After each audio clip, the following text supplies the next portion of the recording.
امروز قراره یه گپ عجیب داشته باشیم. از اون حرفا که ممکنه توی تنهایی بهش فکر کرده باشی. از اینکه چرا باید درد بکشیم و چرا خدا باید ما رو عذاب بده. قراره سری به تاریخ بزنیم، توی دلهای خودمون رو جستجو کنیم و نهایتاً یه سرکی هم بکشیم توی گوشه های تاریک ذهنمون. یه لحظه بیایید به قدیم فکر کنیم. یه آدم غارنشین بودیم با یه سنگی توی دستمون و یه حیوان بیچاره هم جلو رومون بود که فقط میخواست زنده بمونه. اما ما شکارش میکردیم، میخوردیمش، نهایتا سیر میشدیم و اینجوری زندگیمون میگذشت. از اون موقع یه حسی توی وجودمون شکل گرفت. یه حس قدرت، یه حس برتری، چون ما کسی بودیم که بقیه رو زمین زده بود. ولی رفیق، این حس فقط مال دوران غارنشینی نیست.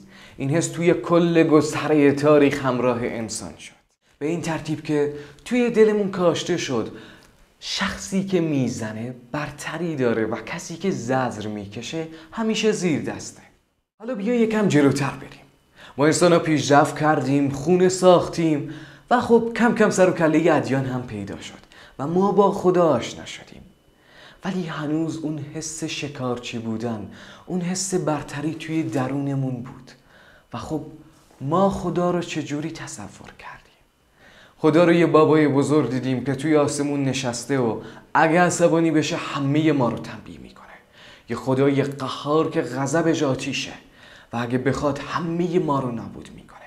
توی کتابای مقدس، توی داستانها، اساطیر، همه جا نشونه هایی ازش هست که خدا عذاب داده، مثل عذاب قوم عاد، طوفان نوح، مثل جهنم. ولی چرا؟ خب چون ما با وجود اون حس برتری که توی درونمون بود نمیتونستیم خدا رو موجودی فرض کنیم که نمیتونه بزنه، نمیتونه عذاب بده و عملا خدا از اون قضیه کتک زدن مستثنا باشه. پس خدا رو قهار، هرچند که قهار میشه مسلط، و عذاب دهنده تصور کردیم. ولی واقعا خدا اونطوری هست؟ حالا بیایید به خودمون نگاه کنیم. یه وقتایی بوده یه کار اشتباهی انجام دادیم، یه گناهی کردیم و بعدش یه مشکلی، یه غصه‌ای، چیزی برامون پیش اومده و با خودمون گفتیم حقم بود. ولی چرا؟ آیا واقعا حقمون بود؟ چرا باید عذاب یا سختی کشیدن حس پاک شدن از گناه ها رو بهمون بده؟ یه روانشناس برجسته و یه آدم خیلی خفن به اسم کارل یونگ که مطمئنم خیلی از شما اونو میشناسید میگه ما یه سری خاطره های عمیق و قدیمی توی وجودمون داریم که اونا توی تک تک اعمال و رفتار ما نفوذ کردن و بهش میگه کهن‌الگو، یعنی به اون خاطره ها میگه کهن‌الگو. و یونگ میگه ما یه کهن‌الگویی داریم به اسم کهن‌الگوی قربانی. به این ترتیب که وقتی عذابی میکشیم، وقتی زجر داده میشیم، احساس میکنیم که از شر گناهامون خلاص شدیم، احساس راحتی میکنیم. شاید به خاطر همینه که روزه میگیریم یا حتی مثلا آدمایی مثل مرتضهای هندی ماها گرسنگی میکشن، چون بهشون حس پاکی میده و همون قضیه کهن‌الگوی قربانی یونگه. حالا بیا یه سناریو رو فرض کنیم. من به تو بدی کردم، به تو ظلمی کردم و خب حقمه که تاوانش رو بدم.